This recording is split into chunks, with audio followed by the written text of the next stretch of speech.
시어머니가 33년 동안 첫째 며느리를 문전박대했습니다. 명절에도, 제사에도, 손주가 태어났을 때도 시어머니는 그 며느리만 보면 등을 돌렸습니다. 온 가족이 알고 있었습니다. 시어머니가 첫째 며느리를 얼마나 싫어하는지. 그런데 시어머니가 돌아가시고 유언장을 펼치는 순간 첫째 며느리는 자리에서 주저앉았습니다. 둘째 며느리와 막내 며느리는 얼굴이 하얗게 질렸습니다. 유언장에 적힌 한 줄이 33년의 모든 것을 뒤집어 놓았습니다. 장례식장은 조문객들로 가득 찼습니다. 그러나 첫째 며느리 순옥 씨가 앉은 자리 주변만 텅 비어 있었습니다. 마치 보이지 않는 선이 그어진 것처럼 아무도 그녀 곁에 앉지 않았습니다. 순옥 씨는 올해 61살이 되었습니다. 28배 이 집에 시집와서 33해를 살았습니다. 그 긴 세월 동안 시어머니 고 임술래 여사는 순옥 씨에게 단 한 번도 따뜻한 말을 건넨 적이 없었습니다. 이런 의미 있는 이야기를 더 많이 전하고 싶습니다. 구독과 좋아요가 큰 힘이 됩니다. 둘째 며느리 영희 씨가 조문객들에게 절을 하며 인사를 건넸습니다. 막내 며느리 정아 씨는 시어머니의 영정사진 앞에서 흐느끼고 있었습니다. 그러나 순옥 씨는 아무 표정 없이 먼 곳을 응시하고 있었습니다. 옆에 앉은 남편 진수 씨가 조심스럽게 그녀의 손을 잡았습니다. 여보, 괜찮아. 순옥 씨는 대답하지 않았습니다. 괜찮을 리가 있겠습니까? 33해 동안 당해온 일들이 머릿속에서 필름처럼 돌아가고 있었습니다. 결혼식 날. 시어머니는 순옥 씨의 패백을 받지 않았습니다. 너는 우리 집 며느리가 아니야? 그 한마디가 모든 것의 시작이었습니다. 처음에 순옥 씨는 이해할 수 없었습니다. 시어머니를 어떻게 기분 나쁘게 했는지 알 수가 없었습니다. 열심히 하면 마음이 풀리실 거라고 생각했습니다. 명절마다 가장 먼저 일어나 제사 음식을 준비했습니다. 시어머니가 좋아하시는 갈비찜을 연습해서 만들었습니다. 시어머니의 생신에는 정성스럽게 선물을 골랐습니다. 하지만 시어머니는 순옥 씨가 만든 음식은 손도 대지 않았습니다. 선물은 뜯어보지도 않고 방 한쪽에 쌓아두었습니다. 둘째야. 내가 만든 음식은 정말 맛있다.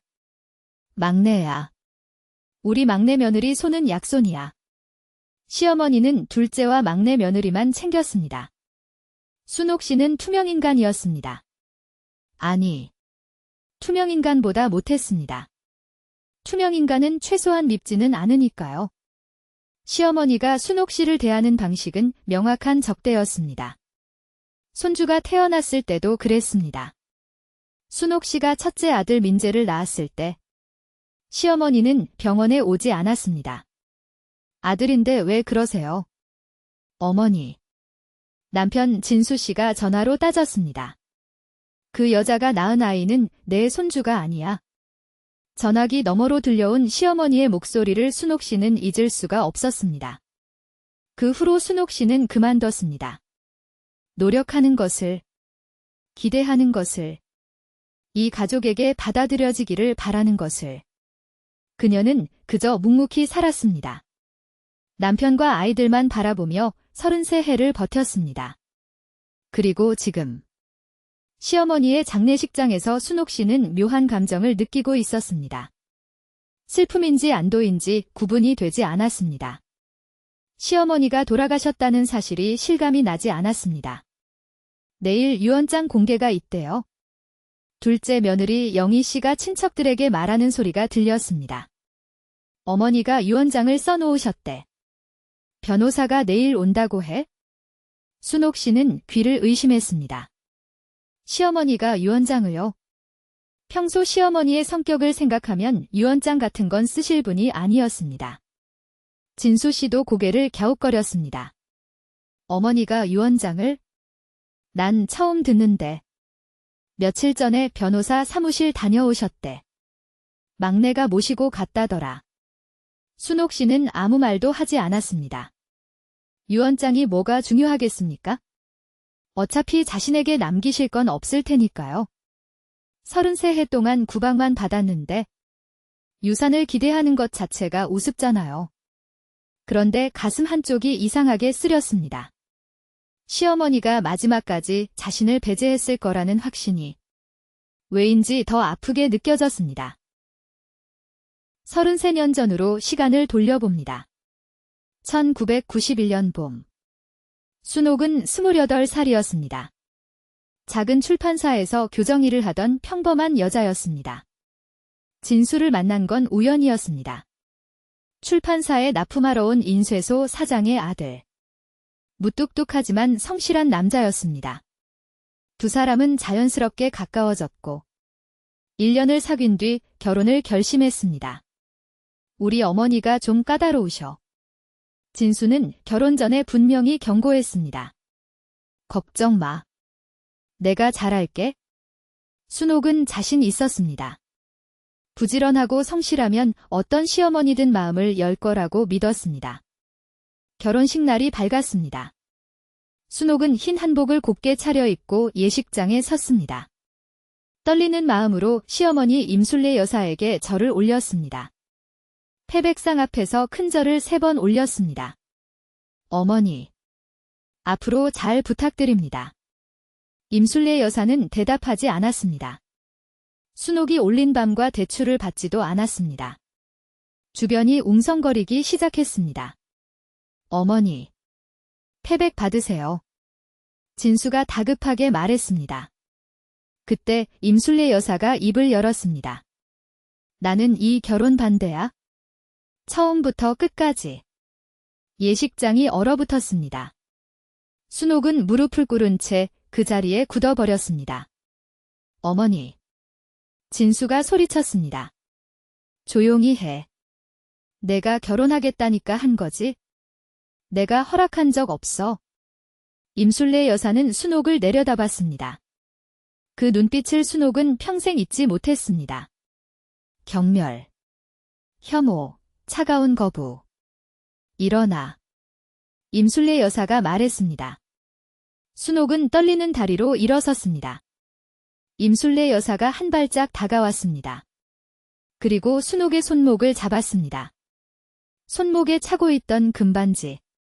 진수가 청혼할 때 준 약혼 반지였습니다. 이건 우리 집 물건이야. 임술래 여사는 그 반지를 뽑아갔습니다. 순옥의 손가락에서 미끄러지는 차가운 금속의 감촉이 느껴졌습니다. 이 반지는 우리 집 장손 며느리가 끼는 거야? 넌 자격이 없어. 순옥은 아무 말도 하지 못했습니다. 진수는 격분했습니다. 어머니, 지금 뭐 하시는 거예요? 입 다물어. 내가 억지로 결혼한 거잖아. 내 허락도 없이. 임술래 여사는 반지를 움켜쥐고 예식장을 나갔습니다. 그것이 시작이었습니다. 순옥은 그날 이후로 시어머니에게 인정받지 못한 며느리로 살았습니다. 왜였을까요? 왜 시어머니는 그토록 순옥을 싫어했을까요? 진수도 이유를 몰랐습니다. 그냥 마음에 안 드신대. 원래 다른 사람하고 결혼시키려고 했다더라. 다른 사람. 순옥은 그게 누군지 물어보지 않았습니다. 알고 싶지 않았습니다. 중요한 건 현재였고, 현재의 순옥은 시어머니에게 눈엣 가시였습니다. 결혼 첫 해. 순옥은 매일 시어머니 댁에 들러 인사를 드렸습니다. 문도 열어주지 않았습니다. 명절에 음식을 해갔습니다. 대문 앞에 그대로 놓여 있었습니다. 시어머니의 생신에 선물을 들고 갔습니다. 우리 집에 오지 마. 문 앞에서 쫓겨났습니다. 진수는 중간에서 미쳐버릴 지경이었습니다. 내가 어머니한테 얘기해볼게. 조금만 참아. 응. 알았어. 순옥은 참았습니다. 1회, 2회, 10회. 시어머니의 마음은 변하지 않았습니다. 오히려 더 굳어졌습니다. 진수의 동생들이 결혼했습니다. 둘째 아들이 영희 씨를 데려왔을 때 시어머니는 환하게 웃었습니다. 어머, 우리 며느리 예쁘기도 하지? 막내 아들이 정아 씨와 결혼했을 때도 마찬가지였습니다. 막내 며느리. 손재주가 보통이 아니야. 시어머니는 둘째와 막내 며느리에게 금반지를 선물했습니다. 바로 그 금반지. 순옥의 손가락에서 뺏어간 그 반지와 같은 디자인이었습니다. 순옥은 명절날 둘째와 막내 며느리의 손가락에서 반짝이는 금반지를 볼 때마다 가슴이 저려왔습니다. 아, 나만 이 가족이 아니구나. 나만 이방인이구나. 진수가 여러 번 따졌습니다. 어머니, 왜 우리 집 사람한테만 그러세요? 이유가 뭔데요? 시어머니는 늘 같은 대답이었습니다. 이유는 묻지 마라. 그냥 그래? 아이가 태어나면 달라질 거라고 기대했습니다. 순옥은 결혼 5년 만에 아들 민재를 낳았습니다. 진수는 기뻐서 어쩔 줄 몰랐습니다. 어머니, 아들이에요. 장손이라고요. 진수는 흥분해서 친정어머니에게 전화했습니다. 아들이면 뭐해? 그 여자 자식인데? 임술래 여사는 병원에 오지 않았습니다. 축하 전화도 없었습니다. 선물은커녕 아이의 이름도 묻지 않았습니다. 순옥은 병원 침대에서 혼자 아이를 안고 울었습니다. 왜 이렇게까지 미움을 받아야 하는 걸까? 내가 뭘 잘못한 걸까? 민재의 첫 생일이 다가왔습니다. 순옥은 작은 소망을 품었습니다. 손주의 돌잔치에는 오시지 않을까? 아무리 며느리가 싫어도 손주는 손주잖아요. 진수가 시어머니에게 전화했습니다. 어머니, 민재 돌이에요. 오세요. 난 안 가. 어머니, 손주 돌인데요. 그 여자가 낳은 애 돌에 왜 내가 가? 전화가 끊겼습니다. 순옥은 그 대화를 옆에서 다 들었습니다. 숨을 쉴 수가 없었습니다. 손주까지. 시어머니의 미움이 손주에게까지 미치다니. 그래도 돌잔치는 치러야 했습니다. 순옥은 작은 집에 돌상을 차렸습니다. 무지개떡, 백설기, 과일, 돈, 연필, 청진기, 돌잡이 상을 정성스럽게 준비했습니다. 이웃들과 친정 식구들이 와서 축하해 주었습니다. 시어머니는 끝내 오지 않았습니다. 하지만 더 가슴 아픈 건 따로 있었습니다. 둘째 며느리 영희 씨가 왔습니다. 선물을 들고요. 언니, 축하해요. 영희 씨는 밝게 웃었습니다. 그 손가락에는 금반지가 반짝이고 있었습니다. 어머니가 뭐라고 하시던가요? 순옥이 물었습니다. 영희 씨는 잠시 머뭇거렸습니다. 그게 어머니가 저한테 민재 돌에 가지 말라고 하셨어요. 그런데 왜 왔어요? 그래도 조카 돌인데 어떻게 안 와요? 영희 씨는 순옥의 손을 잡았습니다. 언니, 너무 상심하지 마세요. 어머니가 원래 고집이 세시잖아요. 순옥은 고개를 끄덕였습니다. 위로가 됐지만 한편으로는 더 서러웠습니다. 둘째 며느리까지 시어머니 눈치를 봐야 하는 상황이 순옥을 옥죄었습니다. 돌잡이 시간이 됐습니다. 민재는 돌상 앞에 앉았습니다. 통통한 손으로 이것저것 만지작거렸습니다. 순옥은 카메라를 들고 아이를 바라봤습니다.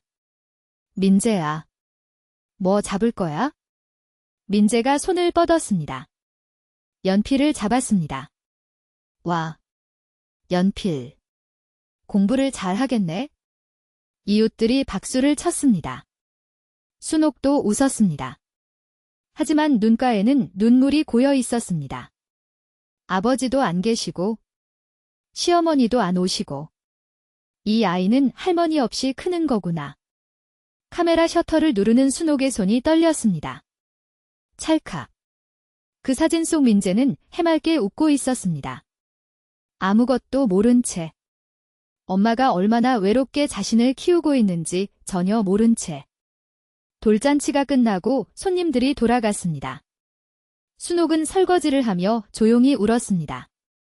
수돗물 소리에 묻혀 흐느꼈습니다. 진수가 뒤에서 다가왔습니다. 여보. 응. 미안해. 진수가 순옥을 안았습니다. 내가 어머니 설득해 볼게. 손주까지 외면하시면 안 되잖아. 순옥은 고개를 저었습니다. 됐어. 더 이상 기대 안 할래. 여보.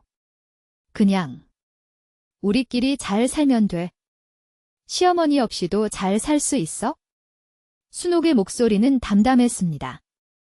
하지만 그 담담함 뒤에는 깊은 절망이 숨어 있었습니다.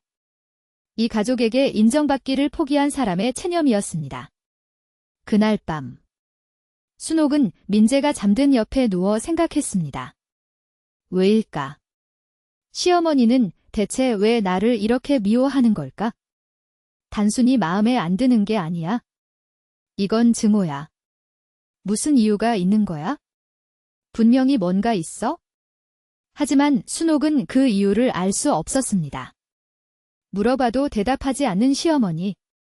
아무리 생각해도 자신이 잘못한 건 없었습니다.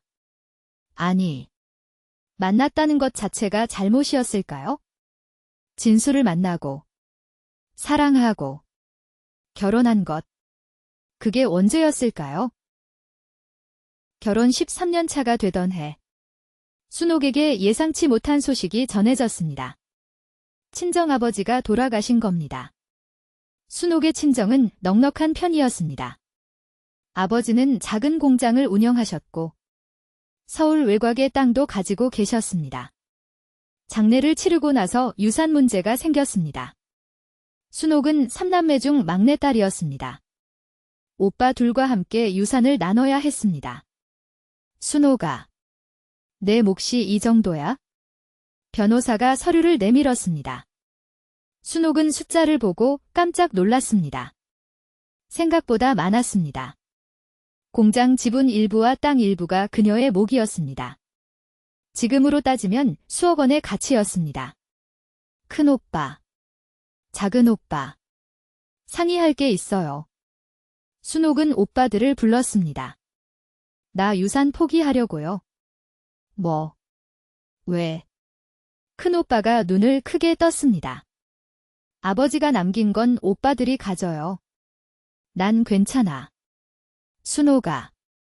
그래도 내 몫인데? 난 시집간 딸이잖아. 오빠들이 제사도 지내고 하는데 내가 받으면 안 되지. 오빠들은 펄쩍 뛰었습니다. 무슨 구시대적인 소리야? 요즘 세상에 그런 게 어딨어. 그냥 그렇게 해주세요. 부탁이에요. 순옥은 완강했습니다. 사실 다른 이유가 있었습니다. 시어머니 때문이었습니다. 며칠 전 시어머니가 전화를 했습니다. 순옥에게 직접 전화한 건 처음이었습니다. 내 아버지가 죽었다며? 네. 어머니. 유산 얼마나 받아? 순옥은 할 말을 잃었습니다. 아버지 돌아가신 것에 대한 위로는 한마디도 없이 유산부터 물었습니다. 아직 정리 중이에요. 많이 받으면 우리 진수한테 줘. 알았어. 네. 원래 내 재산은 남편 재산이야. 그리고 남편 재산은 시어머니 재산이지. 전화가 끊겼습니다. 순옥은 한참 동안 전화기를 들고 서 있었습니다. 분노가 치밀어 올랐습니다. 33해 동안 한 번도 며느리로 인정해주지 않았으면서 명절에 오지도 못하게 하고 손주 얼굴도 안 보러 오면서 재산은 달라고? 그 순간 순옥은 결심했습니다. 유산을 포기하겠다고. 시어머니가 탐낼 재산이 있으면 더 괴롭힘을 당할 것 같았습니다. 차라리 아무것도 없는 게 나았습니다. 진수에게는 말하지 않았습니다. 말해봤자 복잡해질 것 같았습니다. 그냥 조용히 유산 포기 서류에 도장을 찍었습니다. 순옥아, 정말 괜찮아? 작은 오빠가 물었습니다. 응. 괜찮아. 오빠들이 잘 살면 돼. 순옥은 웃었습니다. 하지만 마음속에서는 피눈물이 났습니다. 아버지가 남긴 마지막 사랑마저 포기해야 하다니. 시어머니에게 빌미를 주지 않기 위해서 변호사 사무실을 나서며 순옥은 하늘을 올려다봤습니다. 아버지. 미안해요. 아버지가 주신 거 받지 못해서. 하지만 저는 이렇게라도 해야 마음이 편해요. 눈물이 볼을 타고 흘렀습니다. 친정아버지를 여의고 유산까지 포기하고 순옥은 더욱 외로워졌습니다. 그리고 시어머니에 대한 마음도 점점 얼어갔습니다. 미움이라기보다는 체념이었습니다. 이 사람에게는 아무것도 기대하면 안 되는구나.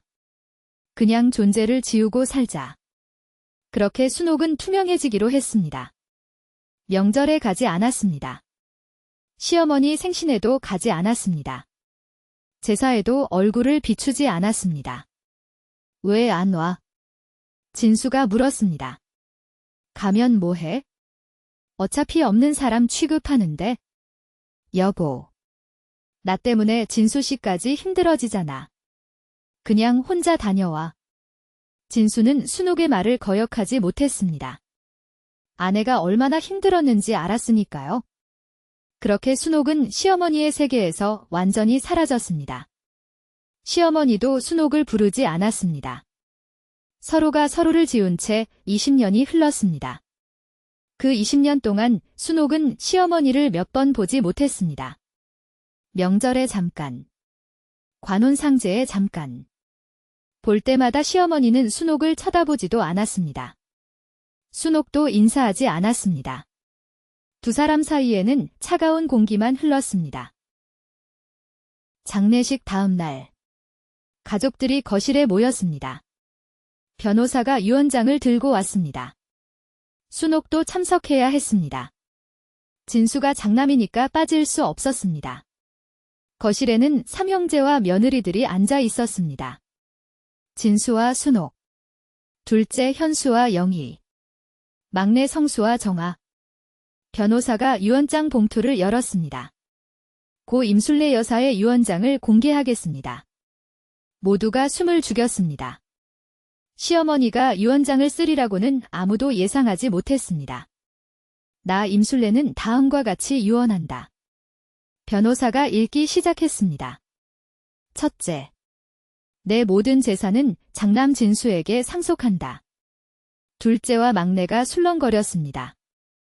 형. 전부 형한테? 현수가 눈을 크게 떴습니다. 조용히 하세요. 더 있습니다. 변호사가 말을 이었습니다. 둘째.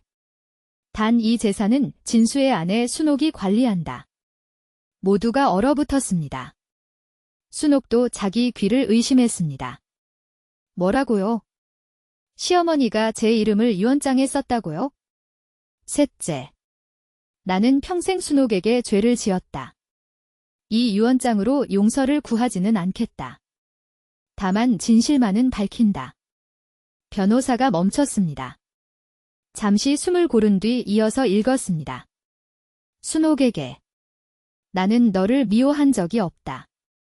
순옥의 심장이 멈추는 것 같았습니다. 33해 동안 너를 냉대한 건 너를 지키기 위해서였다. 무슨 소리야? 순옥은 이해할 수 없었습니다. 진수 아버지. 그러니까 내 남편은 나쁜 사람이었다. 술을 먹으면 나를 때렸다. 아이들도 때렸다. 그 인간이 유일하게 건드리지 못한 건 자기가 무시하는 존재뿐이었다. 변호사의 목소리가 무거워졌습니다. 나는 진수 아버지가 순옥을 때릴까 봐 두려웠다. 그래서 일부러 순옥을 멀리했다. 그 인간이 며느리에게 관심을 가지지 않게. 존재를 지우면 안전할 것 같았다. 순옥의 눈에서 눈물이 흘러내렸습니다. 명절에 오지 말라고 한 건 그 인간이 술 마시고 행패 부리는 날이었기 때문이다. 손주 돌에 가지 않은 건 그날 내가 그 인간에게 맞아서 얼굴을 보일 수가 없었기 때문이다. 순옥은 손으로 입을 막았습니다. 그랬던 거야? 그래서였어. 33해의 미움이 한순간에 무너져 내렸습니다. 시어머니는 순옥을 미워한 게 아니었습니다. 보호한 거였습니다. 가장 잔인한 방식으로. 순호가 미안하다. 다른 방법을 몰랐다. 그 인간에게서 너를 지키는 방법은 너를 없는 사람 취급하는 것밖에 없었다. 내가 이 가족에게 중요한 사람이 되면 그 인간이 너를 건드릴 것 같았다. 영희 씨와 정아 씨가 당혹스러운 얼굴로 서로를 쳐다봤습니다. 둘째와 막내 며느리에게는 상냥했던 시어머니.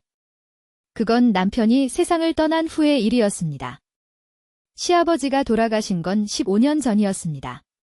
그 후로 시어머니는 다른 사람이 되었습니다. 둘째와 막내 며느리를 예뻐했습니다. 하지만 순옥에게는 끝까지 차가웠습니다. 왜 아버지 돌아가시고도 달라지지 않으셨을까요? 진수가 물었습니다. 변호사가 유언장을 계속 읽었습니다. 순호가 아버지가 죽고 나서도 나는 너에게 다가갈 수 없었다. 33해 동안 너무 큰 상처를 줬기 때문이다. 무슨 얼굴로 이제 와서 손을 내밀겠니? 나는 비겁했다. 그래서 마지막까지 못된 시어머니로 남기로 했다. 차라리 내가 나를 미워하는 게 나을 것 같았다. 그래야 너도 마음이 편할 것 같았다. 변호사가 유언장에서 작은 봉투를 꺼냈습니다. 이건 따로 순옥님께 전해달라고 하셨습니다. 순옥은 떨리는 손으로 봉투를 받았습니다. 안에는 편지와 함께 무언가가 들어 있었습니다. 금반지. 33년 전 결혼식 날 시어머니가 빼앗아간 바로 그 금반지였습니다. 순옥의 손이 떨렸습니다. 편지를 펼쳤습니다. 순옥아, 이 반지를 너에게 돌려준다. 결혼식 날 내가 빼앗은 거. 미안하다. 그날 남편이 옆에 있었다. 남편이 내 손에서 반지를 보고 말했다. 장손 며느리가 시어머니보다 좋은 반지를 끼고 있냐고. 가르쳐야겠다고. 나는 무서웠다. 남편이 결혼식장에서 신부를 때릴까봐. 그래서 내가 먼저 빼앗은 거다. 남편이 손을 대기 전에. 순옥은 편지를 읽으며 오열했습니다. 아, 그랬던 거야? 나는 33해 동안 너를 보호한다고 생각했다. 하지만 그게 얼마나 너에게 상처가 됐는지 안다. 내가 한 방식은 틀렸다. 너에게 말해줬어야 했다. 하지만 나는 비겁했고 어리석었다. 진수가 옆에서 편지를 함께 읽고 있었습니다. 그의 얼굴도 눈물범벅이었습니다. 아버지가 그런 사람이었어? 현수가 물었습니다. 성수가 대답했습니다. 형은 몰랐어. 아버지가 어머니 때리는 거? 뭐? 언제? 나는 어릴 때 몇 번 봤어. 무서워서 말을 못했지? 진수가 고개를 떨궜습니다. 나도. 알고 있었어. 어렸을 때 어머니 몰래 얼음 찜질하시는 거 봤어. 하지만 아무 말도 못했어. 가족의 비밀이 드러나고 있었습니다. 아버지의 폭력, 어머니의 침묵, 그리고 그 속에서 희생된 첫째 며느리. 순옥은 편지의 마지막 부분을 읽었습니다. 순옥아, 나는 너에게 용서를 구하지 않겠다. 내가 한 짓은 용서받을 자격이 없다. 다만 알아주었으면 한다. 나는 너를 사랑했다는 것을. 내 방식이 틀렸을 뿐. 마음만은 진심이었다는 것을. 이 반지를 다시 너에게 준다. 우리 집 장손 며느리에게. 33해 늦었지만 이제야 제자리로 돌려보낸다. 미안하다. 그리고 고맙다. 33해 동안 버텨줘서. 내 아들을 사랑해줘서. 내 손주들을 키워줘서. 임술례 올림. 순옥은 반지를 손가락에 꼈습니다. 33년 만이었습니다. 당연히 들어가야 할 자리에 반지가 들어갔습니다. 마치 처음부터 거기 있었던 것처럼. 어머니. 순옥이 중얼거렸습니다. 어머니. 왜 진작 말씀 안 하셨어요? 저도 함께 견딜 수 있었는데. 어머니 혼자 그 무거운 짐을 지실 필요 없었는데. 하지만 시어머니는 이미 이 세상에 없었습니다. 대답을 들을 수 없었습니다. 진수가 순옥을 안았습니다. 여보. 미안해. 난 아무것도 몰랐어. 당신 잘못이 아니야. 그래도 어머니가 왜 그러시는지 난 몰랐어. 그냥 고집이 시려니 했어. 당신 혼자 그렇게 오래? 진수의 목소리가 갈라졌습니다. 순옥은 남편의 등을 토닥였습니다. 이제는 원망이 없었습니다. 33해의 분노와 슬픔이 녹아내리고 있었습니다.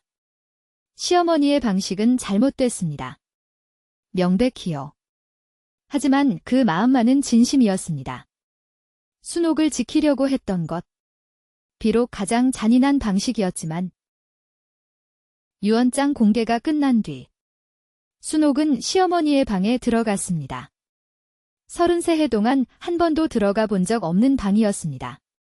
시어머니가 오지 말라고 했으니까요. 방은 작고 깨끗했습니다. 오래된 장롱, 낡은 화장대, 그리고 벽에 걸린 사진들. 순옥은 사진들을 하나씩 살펴봤습니다. 진수의 어릴 적 사진, 삼형제가 함께 찍은 사진. 그런데 한쪽 구석에 작은 액자가 눈에 들어왔습니다. 민재의 돌잔치 사진이었습니다. 시어머니가 오지 않았던 그 돌잔치. 그런데 사진이 왜 여기 있을까요? 순옥이 이웃에게 찍어달라고 부탁한 사진이었습니다. 민재가 연필을 잡고 있는 그 사진. 설마. 순옥은 장롱을 열어봤습니다. 서랍 안에 앨범이 있었습니다. 앨범을 펼쳤습니다. 민재의 사진이 가득했습니다. 초등학교 입학식, 운동회, 졸업식, 대학교 입학, 둘째 손주 민서의 사진도 있었습니다. 100일, 돌, 유치원 입학, 초등학교 졸업, 시어머니가 오지 않았던 모든 행사들. 그런데 사진은 다 있었습니다. 어떻게? 앨범 마지막 페이지에 메모가 끼워져 있었습니다. 둘째 며느리가 몰래 보내주는 사진. 고맙다 영희야. 덕분에 손주들 얼굴을 본다. 순옥은 영희 씨를 돌아봤습니다. 영희 씨가 문 앞에 서 있었습니다. 언니. 미안해요. 나도 몰랐어요. 어머니가 왜 그러시는지. 영희 씨가 사진을 보내줬어요. 네. 어머니가 부탁하셨어요. 민재. 민서 사진 좀 보내달라고. 대신 언니한테는 비밀로 해달라고. 영희 씨의 눈에도 눈물이 고여 있었습니다. 어머니가 손주 사진 받으실 때마다 우셨어요. 방문 닫고 혼자 앨범 보면서 우셨대요. 정아가 몇 번 봤대요? 순옥은 무릎이 꺾였습니다. 그 자리에 주저앉았습니다. 시어머니는 손주들을 사랑했습니다. 보고 싶어 했습니다. 하지만 직접 볼 수 없었습니다. 남편 때문에. 그리고 남편이 죽은 뒤에도 순옥에게 다가갈 용기가 없었기 때문에. 어머니. 순옥이 앨범을 가슴에 안고 울었습니다. 33해의 오해가 눈물이 되어 흘러내렸습니다. 시어머니가 밉기만 했습니다. 왜 나만 미워하시냐고. 왜 손주까지 외면하시냐고 원망했습니다. 하지만 시어머니도 아팠던 겁니다. 며느리를 사랑하지만 표현할 수 없었던 고통. 손주를 보고 싶지만 볼 수 없었던 서러움. 그 무게를 혼자 지고 33해를 버텼던 거였습니다. 진수가 방에 들어왔습니다. 여보. 이것 좀 봐. 진수가 화장대 서랍에서 뭔가를 꺼냈습니다. 봉투였습니다. 안에 돈이 들어 있었습니다. 꽤 많은 금액이었습니다. 봉투에는 글씨가 적혀 있었습니다. 민재 대학 등록금, 민서 학원비, 순옥이네 보일러 교체비. 순옥은 이해할 수 없었습니다. 이게 뭐야? 여보. 이것도 봐. 진수가 오래된 통장을 내밀었습니다. 매달 일정 금액이 이체되어 있었습니다. 수신자 이름은 이순옥. 순옥의 이름이었습니다. 이게 뭐야? 모르겠어. 근데 이 통장. 어머니 이름이야. 순옥은 자기 통장을 확인해 봤습니다. 매달 들어오던 정체불명의 입금. 누군지 몰랐습니다. 인터넷 뱅킹으로 들어오는 돈이라 이름도 안 나왔습니다. 격리가 실수인 줄 알았습니다. 그게 시어머니였습니다. 어머니가 나한테 돈을 보내셨어? 그런 것 같아. 순옥은 말을 잃었습니다. 33해 동안 구박하면서 돈은 보내고 있었다. 손주 대학 등록금까지 따로 모아두고 있었다. 앨범에서 사진 한 장이 떨어졌습니다. 시어머니의 사진이었습니다. 아주 오래전 사진. 젊은 시절의 시어머니가 웃고 있었습니다. 그 옆에 남편, 즉 시아버지가 서 있었습니다. 시아버지의 손이 시어머니의 팔을 세게 잡고 있었습니다. 시어머니의 웃음이 어딘가 어색했습니다. 두려움이 묻어있는 웃음이었습니다. 아, 이분도 피해자였구나. 순옥은 깨달았습니다. 시어머니 역시 남편의 폭력에 시달렸던 피해자였습니다. 그리고 며느리가 같은 고통을 겪지 않게 하려고 자신을 악역으로 만든 거였습니다. 어머니, 미안해요. 제가 원망만 했어요. 어머니 마음도 모르고. 순옥은 사진 속 시어머니에게 말했습니다. 이제야 알았어요. 33해 만에. 미안해요. 그리고 고마워요.